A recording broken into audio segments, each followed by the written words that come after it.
third session with this. Should I apply directly to? We did this. Bangladesh versus Russia. We did this, and Bangladesh versus Kazakhstan. We also did this, I guess. Same Was only Kazakhstan का Russia, problem. Kazakhstan 7 years. Here it is only like 6 years, I guess, with internship. PS5+1 5 और plus 1. फिर Kyrgyzstan का तो इतना university ये हो गया है discredit, so it's not looking good for them as well. और मैं ऑनेस्टली एक चीज बोलूंगा, लाइक वहां पे जिस हिसाब की congestion, like let me share this point here, कि होता क्या है, जो मिनिस्ट्री होती है, जो गवर्नमेंट होती है of health and everything, they allot a specific number of seats to every college that at the end of 6 year from your this batches n number of students. For example, suppose 500 should be graduating and you can give them certificates, graduation certificates.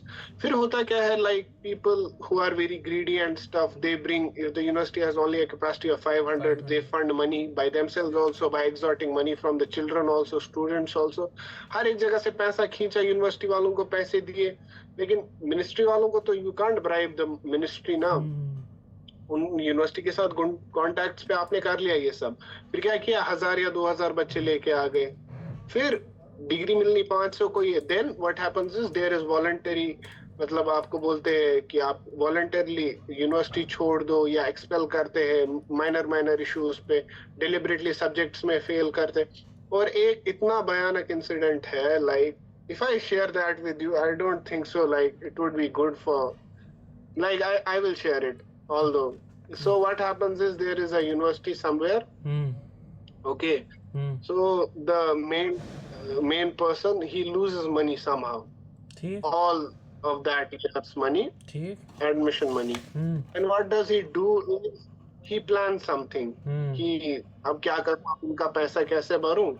तो वो गुंडे बेचता है उनके hostel पे और उन सब स्टूडेंट्स की हड्डी पसली तोड़वा देता है. तो उन स्टूडेंट्स को क्या होता है, उनको 3 महीने की लीव लग जाती है हॉस्पिटल में एडमिट, उतने में उनको यूनिवर्सिटी से एक्सपेल करवा देता है. वो रीजन क्या है, अटेंडेंस शॉर्टेज. फिर आपके पास 2 ऑप्शन है, या तो यूनिवर्सिटी छोड़ के चले जाओ, या तो फिर से नया एडमिशन करो इस साल में. और ये करने वाला कश्मीरी है? नहीं, फिर he's not Kashmiri or something, I don't know. Let's not disclose that person's identity. I don't have any idea, but it is because it has been told to me by students, some students who gave up their admissions there, कि अगर आज ये हुआ है चलो ठीक है हम साल तो बचा लेंगे, लेकिन 1-2 साल के बाद फिर से हुआ, फिर so all their money was wasted, whatever they invested. खत्म. मतलब वेस्टेड क्या, फिर से साल का फीस भरा, डायरेक्टली कंटिन्यू किया उसी साल से. अगर पैसे नहीं थे एक्सपेल होके घर जाओ. साल का fees was? It is around 5 lakhs. I know. 5 lakhs is a 5 lakhs amount of money. Georgia, okay. Georgia versus Uzbekistan. Georgia and Uzbekistan, they have the lot of queries were asked by many of my students, many of my followers, viewers. Viewers, exactly. So they messaged me like Georgia or Bangladesh, or they offer scholarship, beautiful country, like all that. So just speak about it, whatever you know. देखो, undoubtedly Georgia is a very beautiful country, but अगर आप seriously Uzbekistan का Tashkent और समरकंद देखोगे ना, आपको दुनिया भूल जाएगी. You will feel like you are in Europe if you go to Samarkand, like कुछ बहुत ही ब्यूटीफुल यूरोप है. If you go to Tashkent you will feel the modernity and everything. And to remind our viewers also that Tashkent was the capital of USSR. Okay. So जो ये बाकी countries है, and it is the most developed capital currently in whole of Central Asia. It's the most developed city or something. And now if I'm being specific to Georgia, तो Georgia और Uzbekistan में ये फर्क है कि Uzbekistan has better quality or almost same quality of education, but it has far more better medical exposure everywhere. Specifically speaking about our university, लेकिन difference क्या आएगा, देखो या तो आप नॉर्मल कोई भी बैग ले लो, या तो आप एकदम ब्रांडेड ले लो, लुई विटॉन या किसी का बैग। बैग का फंक्शन दोनों का सेम ही है, सेम ही चीजें, सेम ही मतलब फैक्ट्री में बनते हैं वो लोग, बस ब्रांडिंग का फर्क है। That is Georgia. You will have like same education as Uzbekistan, and like I don't think so even it's same or something. It's almost like same but different, you know, but at much higher price, so it's not worth it if you are choosing Georgia. Georgia is expensive than Uzbekistan. Exactly. Okay. Yes. We are done with Georgia. Okay, we are done with Georgia. Acha, over Bangladesh, if you have to choose Georgia over Bangladesh, only budget will be the constraint. You will have constraint. No Bangladesh बहुत better है। हाँ but देखो, अगर आप लोगों को अयाशी करनी है, रियलिटी में पढ़ाई वढ़ाई कम करनी है, प्रेशर नहीं झेला जाएगा, तो जॉर्जिया जाओ, ऐश करो। हाँ लेकिन कुछ यूनिवर्सिटीज आई हैव हर्ड, मतलब a few 1-2 they are very good, actually very very very good, क्योंकि उन्होंने ना क्या किया है, मतलब पूरा इंडियन फैकल्टी ही हायर किया हुआ है and everything, it's good. But भाई 80 लाख 90 लाख देना, it's a very big deal. Bangladesh का भी 2x। Georgia charges 80 to 90 lakhs INR. Yes. That is a big no. एक सेमेस्टर का मतलब एक साल का 10 15 लाख है भाई। red flag for me. Okay, which country has the best education quality? I will say if your budget is right and you are like willing to survive, it's Bangladesh. If it's not, वो भी बांग्लादेश में भी certain colleges ही होंगे, I guess. Like you can tell us better about that. Like if I have to mention certain colleges, obviously I won't and I can't. So हाँ like अपनी university तो mention कर ही सकते। Your university is best, bro. Come on. हाँ वो of course it is best. कि like my college is affiliated under under Dhaka University, and my college is East West Medical College and Hospital. हम अच्छे से ये यहाँ kind of मुझे कोई complaints नहीं है सिवाय big red flag hostel का, and I'm directly confronting by secretary, accountant, our chairman, or by please, if you are charging good amount of money, we need a hostel that is separate apart from the building. अगर मुझे अभी भी किसी professor को ये कहना पड़ेगा, मैं दोनों हाथ जोड़ूंगा, हाँ मुझे यहाँ के हॉस्टल से प्रॉब्लम है, यहाँ हॉस्टल नहीं है प्लीज़। बाकी फिर क्या मुसीबत है वो दूसरी है। और हाँ बाकी I have no complaints regarding curriculum. So if I talk to you about my university, you will have everything at the topmost, like everything is topmost. Or for your like for your viewing and your experience, we will even attach a video file of our hostel, and you can see that hostel as well. So it's only 7-star hostel in whole of Central Asia.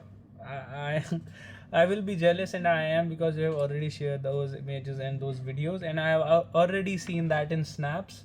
So I'm quite jealous by like wo double bed system kind of, then wooden flooring, then bunk beds, exactly, attached washrooms. Okay, let it be. उसके हाँ अगर मुझे कोई ऐसा कुछ बताना है कि बांग्लादेश में कुछ कॉलेजेस है जहाँ पर है कुछ कंप्लेंट्स बहुत सारे लोगों की, that most of the colleges वो ढाका वेसिनिटी से बाहर है, ढाका में नहीं है वो कॉलेजेस। और हमारी कॉलेजेस में वैसी कोई कंप्लेंट्स अभी नहीं आई। हाँ अगर आप किसी प्रोफेसर को डायरेक्टली कुछ कर रहे हो, obviously that I have like मेरे खुद के कज़न है जीएमसी श्रीनगर में, खुद ये देखा जीएमसी श्रीनगर में ये है, तो यहाँ ने क्या ख़ता किया, यहाँ पर भी वो होगा। अगर आप किसी करोगे प्रोफेसर के साथ से नसनायो दहन वेरियन, तो वो है। बाकी आई हैव नो कंप्लेंट्स, क्योंकि मेरे को खुद की ज़िद थी कि मुझे खुद को सज़ा देनी थी कि मैं नीट क्यों नहीं निकाल पाया, despite having my parents had huge expectations, because 8 से आई वॉज टॉपर, फिर हेड बॉय स्कूल का, topped in 8th in my school, topped in 10th, topped in 11th, topped in 12th, लेकिन Of course, our topper in 12th was Muslim himself from institution. He had 495. I too had 90 above percentage. हाँ, I too had 90 above percentage. तो इतना भी नाकाबिल नहीं था कि मैं NEET नहीं निकाल सकता था, बट इवेंचुअली हो गया, क्या हो गया, एंड उस वजह से मुझे खुद को सज़ा देनी थी, तो मैं यहाँ आ गया. सज़ा भी इन द सेंस मुझे प्रेशर उठाना था, क्योंकि मैं नहीं नीट पे उठा पाया, मुझे खुद को देखना था कि मेरी क्या कैपेबिलिटीज़ है, तो मैं आ गया. तो आई हैड नो कंप्लेन. और मुझे सब पता थी यहाँ कैसा सिस्टम है, क्या प्रॉब्लम्स होंगी, क्या फेस करना पड़ेगा, मुझे सब पता थी. मुझे आना था क्योंकि मुझे मेरे पेरेंट्स को प्रूव करना था, अगर मैंने वो चीज़ नहीं की, मैं ये चीज़ करूँगा, और मुझ में वो है. मुझसे गलती हो गई नीट में, पर मैं आ रहा हूँ, मैं आ रहा हूँ, मैं आ रहा हूँ. I have to arrive. Eventually I had to, and I did. अल्हम्दुलिल्लाह अभी तक अच्छा चल रहा है, इंशाल्लाह आगे भी चलेगा. तो उसके बाद which country is safest for Indian students. अच्छा, लेट्स डिस्कस लाइक दिस. पता नहीं मुझे आगे ये क्वेश्चन आएगा कि लेट्स डिकोड दिस. कैसा एग्ज़ाम सिस्टम है उज़्बेकिस्तान में, कैसा एग्ज़ाम सिस्टम या कल्चर है बांग्लादेश में. Let's start with Bangladesh. आप यहाँ आओगे, first you have to give items. ठीक है, इस पर मैंने ऑलरेडी एक रील बनाई हुई है. तो you have to give items जिसमें लाइक टॉपिक्स, अगर देखेंगे, फिजियोलॉजी देखेंगे, उसमें होम्योस्टैसिस पे एक टॉपिक होगा, उस पर डिफरेंट टॉपिक्स होंगे, जो भी कॉन्सेप्ट वाइज क्या होगा वो you have to give item which consist of 10 marks. 10 marks से आपको कितना मिलेगा, आपको वो देना है. Same case for anatomy. Upper limb का कोई होगा, कोई भी लाइक रेडियस, अल्ना, कुछ भी बोन होगी, उस पर you have to give item. Maximum marks 10. 6 से ज़्यादा आज तक किसी को मिले नहीं, क्योंकि 6 इज़, फिर अगर किसी को ऑनर्स चाहिए होगा तो 7 मिल जाता है, 6.5 मिल जाता है काइंड ऑफ. फिर सेम केस, फिर ऐसे टॉपिक्स बनाएंगे. अपर लिम पूरा बनाएगा, लोअर लिम, अपर एक्सट्रीमिटी, लोअर एक्सट्रीमिटी, पूरा एक कार्ड बनाएगा. फिर उसका एक टर्म एग्ज़ाम होगा. अपर लिम एक कार्ड, उसका अलग से कार्ड एग्जामिनेशन. फिर अपर लिम, लोअर लिम एक टर्म बनाएगी, उसकी term examination. Same with general physiology, blood physiology एक, और न्यूरोमस्कुलर जंक्शन जिसमें हम पढ़ते हैं, वो वाला कार्ड एक टर्म, 3 कार्ड मिलके एक टर्म बनाएंगे, आपको वो टर्म देनी है. Same with biochemistry, renal physiology या फूड एंड न्यूट्रिशन या एंजाइम्स, ये 3 अलग अलग कार्ड है, इनका सेपरेट एग्ज़ाम होगा. और ये 2 या 3 कार्ड मिलके एक टर्म बनाएगी, आपको वो टर्म एग्जामिनेशन देना होगा. What about Uzbekistan. अच्छा, इन और एक थिंग और माइक्रो एग्जामिनेशन करेंगे. इफ़ आइटम कार्ड एग्ज़ाम कैसा होगा, टर्म एग्ज़ाम कैसा होगा, प्रॉफ कैसा होगा, सब सेम तरीके से होंगे. फर्स्ट आपको रिटन एग्जामिनेशन देना होगा, जिसमें आपको पासिंग मार्क्स 60 है. उसके बाद आपको वाइवा एग्जामिनेशन देना होगा. वाइवा के पहले आपको इन बिटवीन प्रैक्टिकल देना होगा, वाइवा स्टार्ट होने से पहले, और या उसकी सेपरेट डेट्स, सेंट्रल प्रैक्टिकल्स या सेंट्रल ऑस भी आएगा, जिसमें 10 स्टेशंस होंगे. 10 स्टेशंस में आपको प्रैक्टिकल करने होंगे. 10 में से you have to pass at least 6. और ऑस भी अगर किसी का भी फेल हुआ, उसको 9 से सारा देना है, रिटन भी और वाइवा भी. वाइवा में same, you have to pass viva. और वाइवा में कोई प्रोफेसर, डिपेंड्स अपॉन प्रोफेसर आपके आंसर्स, आपके कॉन्सेप्ट्स, उसको लगा क्लियर है तो आप पास हो जाएंगे. नहीं लगा, you have to appear again. और वो क्या है, वो हमने रील में डिस्कस कर चुके हैं. और same goes until prof examination. Prof भी ऐसे ही होता है. Okay, what about Uzbekistan. So first of all, आपकी लेक्चर क्लास हुई किसी पर्टिकुलर सब्जेक्ट, हम एनाटॉमी पे फोकस करते हैं. सो एनाटॉमी में आपको लाइक लेक्चर्स फर्स्ट सेमेस्टर में होंगे around 10 and you will be having 24 practicals. So आपको लेक्चर पहले 2 या 3 अलॉटेड होंगे अपर लिम को. फिर आपका पहले 3 लेक्चर हो गए, फिर आपकी प्रैक्टिकल क्लास लगेगी. तो आपको स्लोली टॉपिक्स मिलेंगे. जैसे फर्स्ट टॉपिक आपको मिल जाएगा रेडियस एंड अल्ना का. उसके बाद आपको मिल जाएगा ह्यूमरस का. उसके बाद आपको मिल जाएगा पूरा ये स्केपुला का, और ये पूरा जैसे शोल्डर जॉइंट का फॉर्मेशन है, उसमें क्या ये ग्रूव्स है वगैरह है, सारा कुछ आपको प्रॉपरली पढ़ना होगा. और फिर एट लास्ट आपको ये कार्पल, मेटाकार्पल, फेलेंजेस का आ जाएगा. तो 2-3 प्रैक्टिकल्स में they will try to finish the upper limb. Similarly फिर उसके बाद 2-3 लेक्चर और हो जाएंगे, आपको लोअर लिम पढ़ाया जाएगा 2-3 या 4-5 लेक्चर्स में. तो ये हुए आपके प्रैक्टिकल क्लासेस. फिर जैसे ही आप जो करिकुलम 50% कंप्लीशन पे पहुंचोगे, तो आपका मिड टर्म एग्जाम स्टार्ट हो जाएगा. So your mid term exam can be objective type, it can be viva, और it can be written exam. It wholly and solely depends upon your teacher. और उससे पहले आपको अपने असाइनमेंट्स भी submit करने पड़ते हैं, like you have to write certain things which are mentioned in the curriculum, so you make like very beautiful hand written copies along with those diagrams that you have, skull का diagram, bones का diagram, ऐसा मतलब interior view, posterior view, superior, inferior view, हर एक में बनाओ coloured ऐसा वैसा, तो इट विल लुक ब्यूटीफुल। फिर उसके बाद आपका मिड टर्म एग्जाम हुआ, तो आपकी लाइक क्लासेस नॉर्मली चलती रहती है मिड टर्म एग्जाम में। इट्स नॉट कि आपकी क्लासेस रुक गई या कुछ हो गया, सेपरेट एग्जाम हो गया। मीनवाइल आपकी हर एक मतलब अलग अलग दिन पे अलग अलग टीचर अपने हिसाब से जिसने जितना जल्दी सिलेबस खत्म किया, जिसके जितने जल्दी आवर्स खत्म हो गए, उसने मिड टर्म लिया। उसके बाद कुछ क्लासेस आपकी बचेंगी, 5-6 लेक्चर्स और 10 practicals. as soon as they are finished, so you'll have your semester exams. Again, it depends upon the teacher how he wants to conduct. So let me give you a brief idea, like अब होता कैसे। सबसे पहले अगर MCQs हुए, so the teacher will send you around 500 to 600 questions to be prepared for the exam. So आप वो 500 से 600 ऑब्जेक्टिव्स पढ़ोगे और अगले दिन आप सबको कंप्यूटर रूम में ले जाया जाएगा, and you will have random 60 questions. Everybody has almost different questions. This is the first scenario, आपका MCQ based है. Second scenario is your ticket based exam. So ticket based आप या तो वाइवा में ले सकते हो या तो रिटर्न में ले सकते हो। तो होगा क्या, आप ऐसे गए, फॉर एग्जांपल आपका ऐसे एकदम पाइल ऑफ ये है tickets, every page among them has like 5 questions each. Okay, so आपने रैंडमली 1 to 30, अगर आपके सपोज कीजिए ग्रुप मेट्स का नंबर है 1 to 30 है, आपने रैंडमली उठाई नंबर 7 की टिकट। अब इस पे आप ऐसे पढ़ोगे कि 5 क्वेश्चंस कौन से लिखे हुए हैं। So you will prepare them for 5 minutes without using your phone or communicating with anybody else. Then you'll sit like me in front of 4 examiners and they will each start to question you.